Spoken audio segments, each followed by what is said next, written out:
안녕하세요. 오늘도 사연살롱을 찾아주셔서 감사합니다. 이제 막 40줄에 들어선 여성이에요. 요즘 들어 인생이 참 재미있다는 생각을 하게 돼요. 늘 군림하고 살 것 같던 갑이 하루아침에 을이 되고, 갑질을 당하는 게 일상이었던 을이 하루아침에 갑으로 올라서는 걸 보면 말이죠. 결혼과 동시에 저는 시댁에서 철저한 을이었어요. 슈퍼갑이었던 시어머니는 상대적으로 형편이 어려웠던 제 친정을 씹는 재미로 사시는 분이었죠. 그렇다고 제 남편이 흔히들 말하는 사자 직업을 가진 사람도 아니었어요. 그저 평범한 회사원이었거든요. 그런데도 시어머니는 마치 남들한테 없는 귀한 아들을 혼자 가진 사람처럼 그렇게 유세를 떨며 저를 괴롭혔어요. 괴롭힘의 근거가 된 건 바로 혼수였죠. 예, 니네 부모님도 참 그렇다. 어떻게 딸 자식 시집 보내겠다는 사람들이 이걸 혼수라고 보내니? 수준 떨어져서 말이 안 나온다. 엄마, 그만 좀 하세요. 우린 따로 신혼집도 마련 안 했는데 처가에서 이 정도 해줬으면 됐지. 뭘 그래요? 이 녀석이 누가 분가 안 시켜주겠다니? 당장 집 구해줘도 네 처가 형편에 살림 채울 능력이 안 되니 나중에 가서 분가시켜준다는 거지?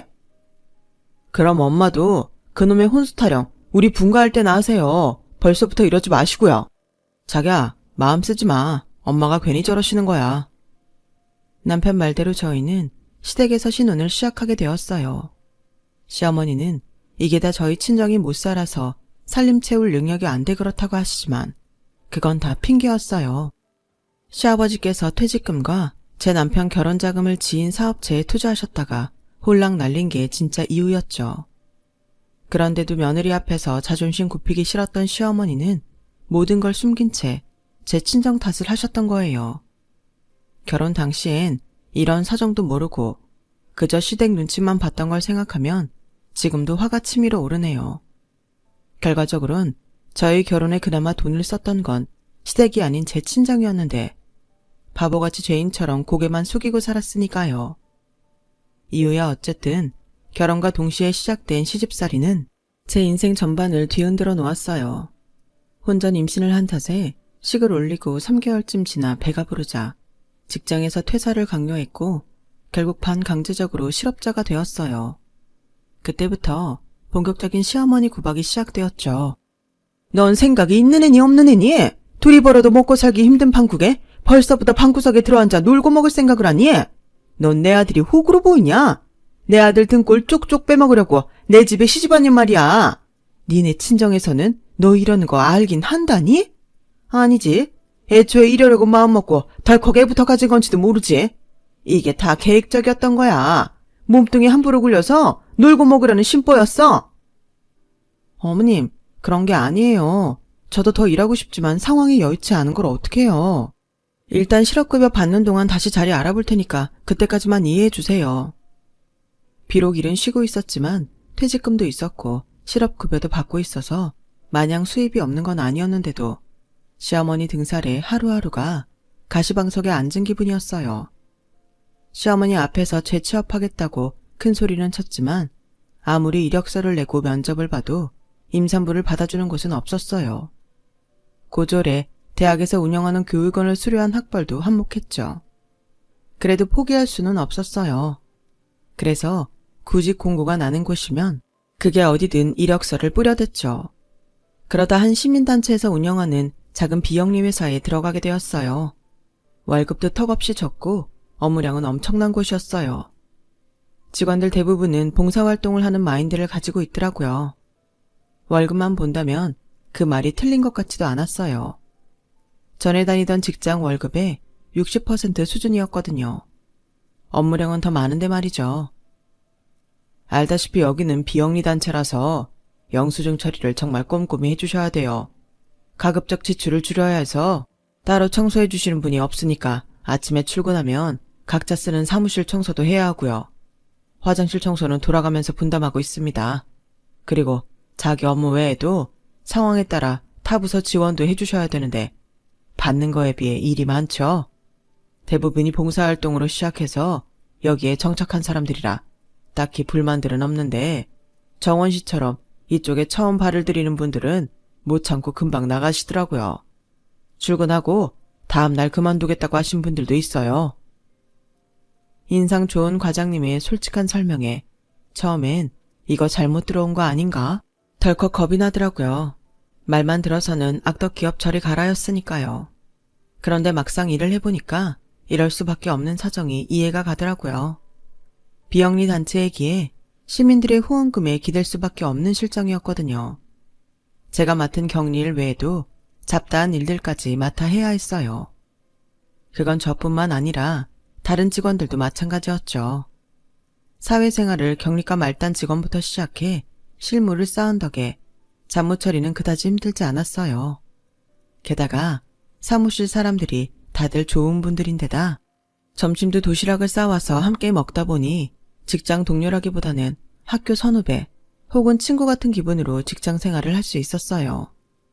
하지만 출산일이 다가오면서 몸이 무거워진 탓에 일을 그만둘 수밖에 없었죠. 생각 같아선 출산 후 복직을 하고 싶었지만 시어머니 반대에 퇴사를 하게 되었어요. 그 쥐꼬리만큼 버는 회사는 뭐하러 다니니? 애까지 키우려면 돈이 한두 푼 들어가. 애 낳고 나면 돈 많이 주는 회사로 옮겨라. 내 아들 고생시키지 말고. 돈 많이 주는 회사가 문 열어놓고 저를 기다리는 것도 아닌데 시어머니는 세상 물정 모르는 소리만 하셨어요. 그리고는 제 출산에 맞춰 병원에 찾아온 회사 동료들을 당신 멋대로 문전박대 해버리셨죠. 그나마 시어머니 심기를 거스르지 않았던 건 제가 아들을 낳았다는 거였어요. 그래도 네가 염치는 있는 모양이다. 우리 집 대는이었으니 말이다. 너 아들 못 낳았으면 내가 내쫓으려고 그랬어. 운 좋은 줄 알아라. 쌍팔년도 마인드를 가지고 사시는 시어머니의 말에 기가 찼지만 괜히 대꾸했다간 골치만 아프게 될 게 뻔해서 입을 닫고 있었어요. 근데 니네 친정에서는 얼마나 보낸다니? 네? 얼마를 보내다니 그게 무슨 말씀이세요? 아니, 몰라서 묻는 말이냐? 손주가 태어났는데 축하금도 안 보낼 생각이라니? 설마 입 싹 닫고 끝내려는 건 아니지? 대신 저희 친정 어머니가 산후조리도 해주시잖아요. 예, 그건 당연히 해야 하는 거고 손주를 봤으면 축하금으로 다만 몇백이라도 내놔야 정상이지. 이거야 원. 또 허무 없이 사는 집이라 그런가 기본 예의도 모르시네. 하긴 니네 집에 돈을 바라는 건 거지 똥구멍에 낀 콩나물 대가리 빼먹는 거랑 뭐가 다르겠냐? 어머니, 말씀이 지나치시잖아요. 거지라뇨. 왜? 내 말이 틀렸니? 네가 꼴에 자존심은 있는 모양인데 자존심도 말이다. 돈이 있고 나서 부리는 거야. 돈 없는 사람들은 자존심 부릴 게 아니라 상대방 비위 맞추는 거에 신경 써야 하는 거라고. 어떻게 된 게? 애가 하나부터 10까지 다 가르쳐야 되니? 아, 그만하자. 너랑 말 섞으면 내 골이 징징거려. 말이 통해야 말을 하지. 8시간 진통 끝에 출산을 마친 저를 기다린 건 시어머니의 따뜻한 말 한마디가 아닌 제 친정에 대한 조롱이었어요. 그리고 그날 시어머니의 말은 가시가 돼서 제 가슴에 단단히 박혀버렸어요. 시어머니한테 받은 이날의 치욕을 반드시 되돌려주겠다. 마음속으로 칼을 갈게 되었죠. 갈비집에서 서빙을 하던 친정엄마는 제 산후조리를 해주시느라 한동안 일을 쉬셔야 했어요. 말로는 안 그래도 한동안 쉬시려고 했다며 걱정할 거 없다고 하셨지만 그게 어디 그런가요? 하루 벌어 하루 사는 처지인 걸 다 아는데 한 달 가까운 기간 동안 벌이가 없는데 그게 어떻게 별일이 아니겠어요. 그래서 결혼하면서 회사 그만둘 때 받았던 퇴직금 남은 거에서 얼마를 떼어 친정엄마한테 드렸어요. 남편도 그러라고 하더라고요. 엄마는 한사코 마다하셨지만 억지로 떠안기고 나왔죠. 친정에서 산후조리를 마치고 시댁으로 돌아왔는데 현관에 들어서는 순간부터 숨이 턱 막히더라고요. 저 오려면 일 시키라고 단단히 벼르고 있는 시어머니와 철딱선이라곤 100원어치도 없는 이기적인 시누이, 사업할 능력도 없으면서 툭 하면 돈 끌어다가 일을 버리시는 시아버지까지 저를 답답하게 만들었거든요. 말로는 집에 들어앉을 생각 말고 얼른 취직해 돈 벌어오라고 하면서도 육아에 집안일까지 고스란히 저한테 떠넘기는 시어머니를 보니 없던 병도 생길 지경이었어요. 남편은 남편대로 가장의 무게에 눌려 투자까지 뛰고 있어서 제게 신경 써줄 여유가 없었어요. 그러는 사이 저는 산후 우울증을 앓게 되었고 시어머니의 독설은 늘어만 갔어요. 남들 다 낳는 애 하나 낳았다고 네가 뭐라도 되는 줄 착각하는 모양인데 웃기지 좀 말아라.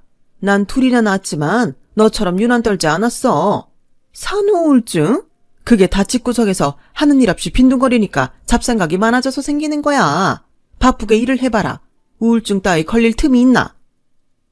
어머님, 제발 좀 그만하세요. 저 집에서 놀고 있는 거 아니에요. 애 키우랴, 대가족 살림 도맡아 하랴, 24시간이 모자랄 판이라고요. 우리 애 먹이고 씻기고 식구들 하루 세끼 밥 챙기면서 청소매 빨래까지 다 하는 동안 누구 하나 저 안 도와주잖아요. 어머님이 언제 세탁기 한번 돌리신 적 있어요? 저 시집 오고부터는 손 하나 까딱 안 하시잖아요. 그뿐이에요. 아가씨는 자기 방 청소까지 저한테 떠넘겼잖아요. 세상 천지에 사회생활하는 시누이 방 청소까지 해주는 며느리가 어디 있어요? 몸이 편해서 병이 걸렸다고요? 어머님 보시기엔 제가 편한 걸로 보이세요? 저요, 하루 3시간도 겨우 자고 버티고 있어요. 그나마 그 3시간도 애 때문에 자다 깨다 한다고요. 저 정말 힘들어서 죽을 것 같아요.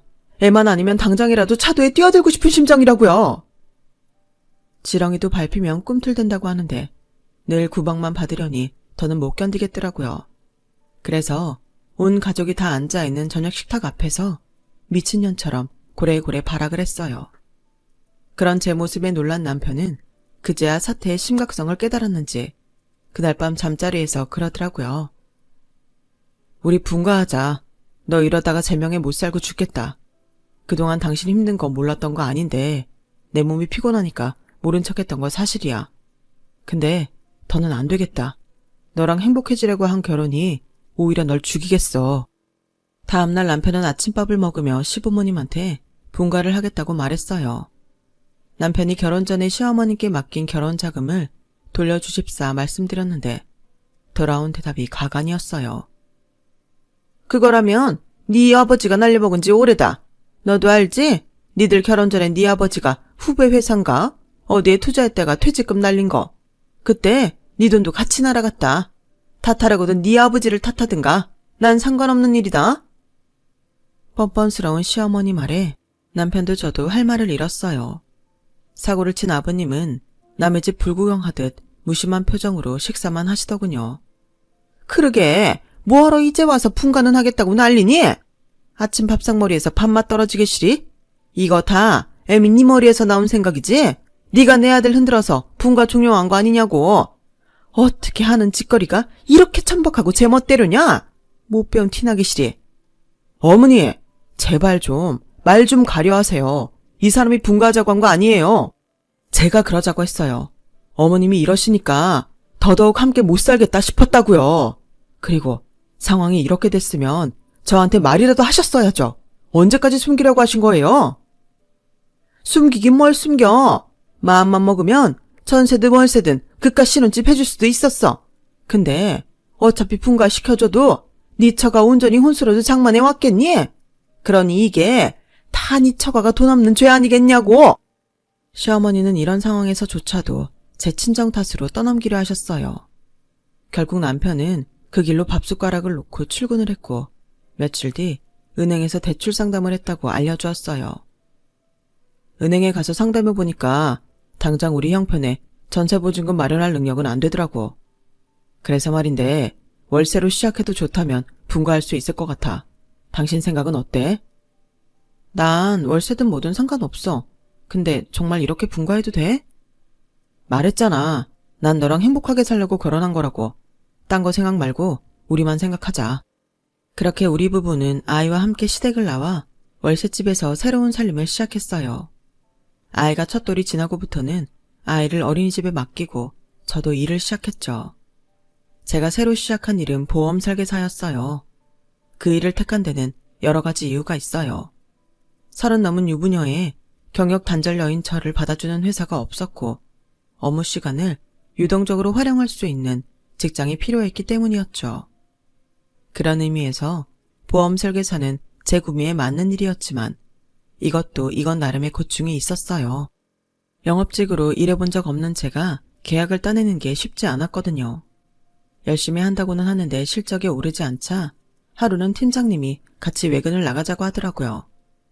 그렇게 팀장님 손에 이끌려간 곳은 강남에 위치한 앤틱샵이었어요. 처음엔 계약을 따러 간 곳인 줄 알았는데 가보니 그게 아니더라고요. 정원씨, 인사드려. 이분은 내가 처음 보험일 시작할 때 나한테 일을 가르쳐주신 선배님이셔. 지금은 보험일 그만두시고 이 가게 오너로 계시지. 내가 특별히 자기한테만 소개하는 거니까 잘 배우라고. 팀장님은 제 어머님 또래의 여사장님한테 저를 인계하고는 약속이 있다며 먼저 자리에서 일어났어요. 팀장님의 선배라는 앤틱샵 사장님은 아무 말 없이 저를 살펴보시고는 대뜸 그러시더라고요. 팀장님한테 얘기 들었어요. 실적이 그렇게 엉망이라면서요. 보험일이 만만해 보여서 시작했어요? 아니면 받아주는 직장이 없어서? 받아주는 곳이 없는 건 맞는데요. 이 일을 쉽게 보고 덤빈 건 아니에요.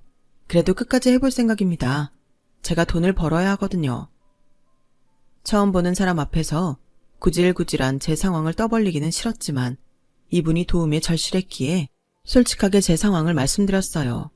그런데 하필 얘기를 나누는 도중에 시어머니한테 전화가 걸려왔고 양해를 구한 뒤 전화를 받았어요. 다짜고짜 튀어나온 시어머니 욕설은 스피커폰으로 돌려놓지 않았는데도 밖에까지 쩌렁쩌렁 울렸고 뒤이어 시어머니 전화기를 가로챈 시누이가 떠드는 소리까지 밖으로 새어나왔어요. 언니가 내 겨울 속옷 세탁기에 돌렸어요? 와이어가 다 휘어져서 완전 망가져 있잖아요. 내가 내 속옷은 손빨래하라고 그렇게 말했는데 그걸 세탁기에 돌리면 어떡해요? 이게 얼마짜린데? 됐고 나 길게 말할 시간 없으니까 언니가 망가뜨린 내 속옷값 당장 붙여요. 내 계좌 알죠?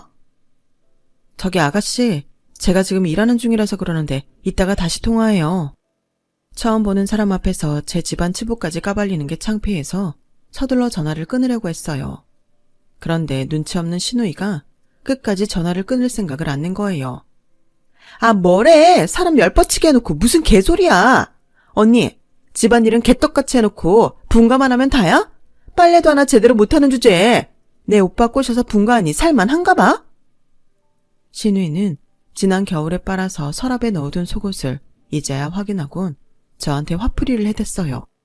세탁기에 지 속옷을 던져놓은 건 자기면서 이제 와서 저보고 돈 물어내라 생떼를 쓰면서 말이죠. 결국 보다 못한 앤틱샵 사장님이 제 손에서 전화기를 뺏어선 휴대폰 전화를 꺼버리셨어요. 이딴 개소리를 뭐하러 듣고 있어요? 분가했다며 남편이 자기 살리겠다고 기껏 용기 내서 분가까지 해줬으면 자기도 편하는 모습을 보여야지. 언제까지 시댁 식구들한테 질질 끌려 살 거야. 내가 남의 일에 참견하는 건 안 좋아하는데 자기를 보니까 예전에 시집살이 하던 데가 떠올라서 참을 수가 없네. 나도 자기 못지않게 시댁 식구들한테 엄청 시달리며 살았거든. 보다 못한 초등학생이던 아들 녀석이 지 할머니한테 대드는 바람에 우리 모자가 시댁에서 쫓겨나지 않았다면 나도 여전히 자기처럼 살고 있었을 거야. 남편이랑 사별하고 애 하나 제대로 키우겠다고 시작한 게 보험일이었어. 그땐 사회적인 인식도 그렇고 보험사를 어디 대접이나 해줬나. 그냥 보험 아줌마라고 부르면서 이래저래 불러다가 실컷 부려먹곤 선심 쓰듯 상품 하나 들어주곤 했을 때니까. 그나마도 대납해달라 선물 안 주냐 어찌나 말들은 많은지 그렇게 뜯긴 돈이 수천이야. 그래도 내 새끼 기 안 죽이고 키우려면 별 수 있나. 죽어라 이 약 물고 뛰어다니며 영업하는 수밖에. 그 덕에 보험왕도 몇 번 하고 아들 녀석도 의대 졸업시켰으니 성공한 셈이지. 이렇게 번듯한 사업체도 차렸고 말이야.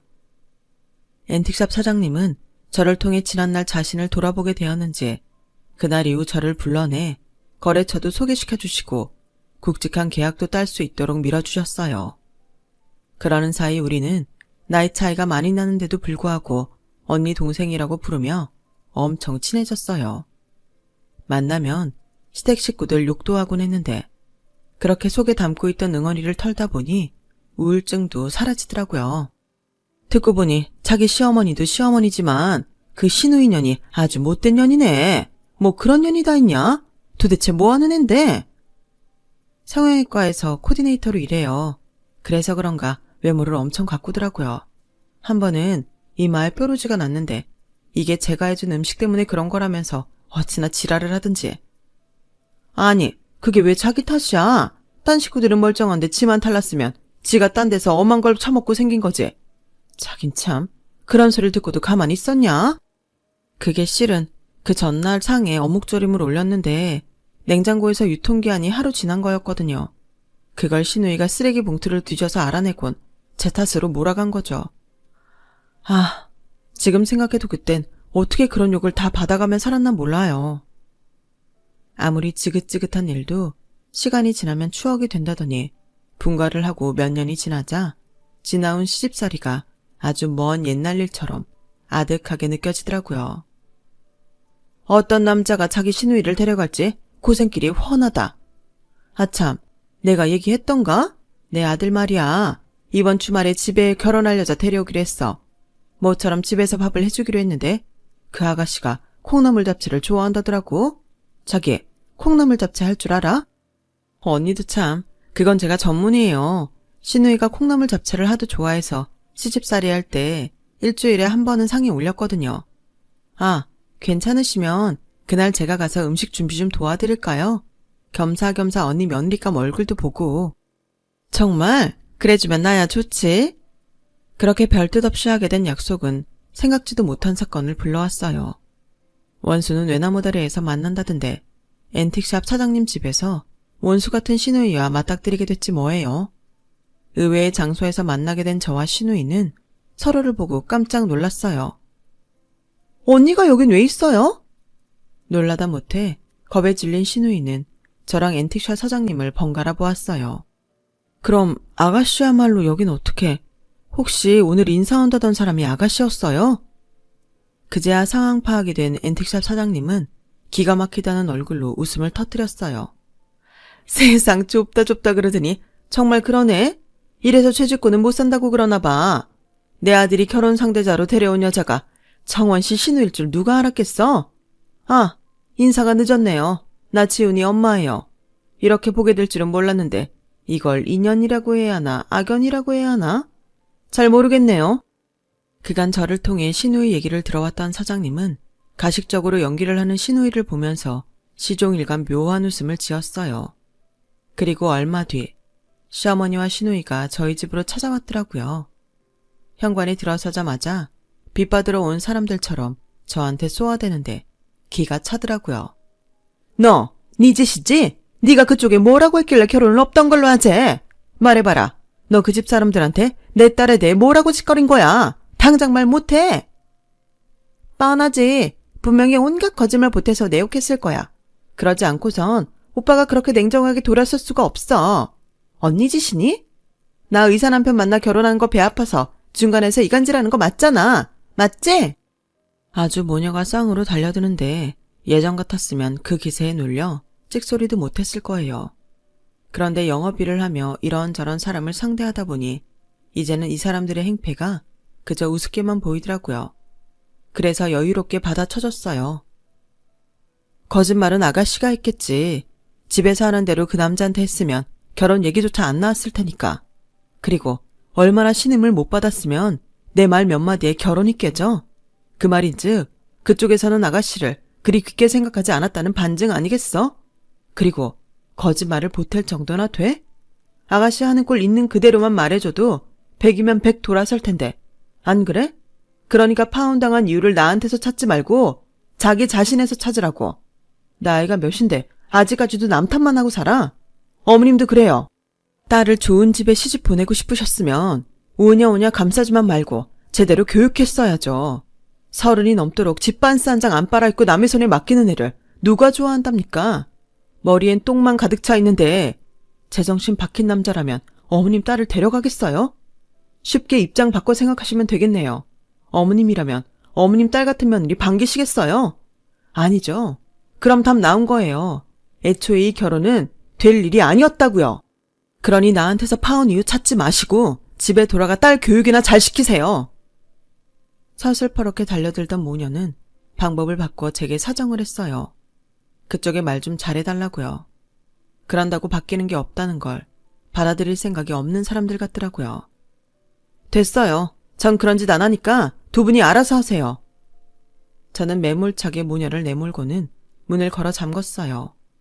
말은 그렇게 했지만 저 때문에 이 사단이 난 것 같아서 마음이 무겁더라고요. 그래서 앤틱샵 사장님한테 전화했더니 그러시네요. 자기도 알지? 내 아들이 나 시집살이 하면서 시댁 식구들한테 당하는 거 보고 자랐다는 거. 내가 자기 산 얘기했더니 아들 녀석이 그러더라. 사람은 고쳐 쓰는 거 아니라고. 자기 가족한테 그렇게 모질게 구는 사람이 결혼한다고 달라지겠냐고 말이야. 자기 때문이 아니라 내 아들이 싫대. 가정적인 여자인 줄 알고 결혼까지 생각했었는데 실망한 모양이야. 그러니까 자기 탓하지 말어. 오히려 나랑 내 아들한테 자기는 은인이니까. 결국 신우이는 남자와 헤어지게 되었고 그 후 병원 일도 그만두었어요. 한동안 시어머니와 신우이는 제 탓을 하며 이를 갈았어요. 하지만 더 이상 제가 자기들한테 당하기만 할 사람이 아니란 걸 깨닫고는 조용해지더라고요. 세상에는 여러 가지 복수가 많겠지만 내 손에 피 안 묻히고 하는 이런 복수야말로 제일 통쾌한 복수가 아닐까 생각해요. 이번 일을 계기로 제 인생도 되돌아보게 되네요. 나도 누군가에게 갑질을 하며 힘들게 한 적은 없는지 말이에요. 인생은 내가 선을 베풀면 복으로 돌아오고 내가 악을 행하면 독이 되어 돌아오는 법이니까요. 그래서 인생은 인간답게 잘 살아야 하는 모양입니다. 지금까지 제 사연을 들어주셔서 감사합니다. 들어주신 분들 항상 건강하세요. 여러분, 사연 댓글에 응원과 현명한 조언 부탁드려요. 좋아요와 구독은 저에게 큰 힘이 됩니다. 오늘도 좋은 일 가득하세요.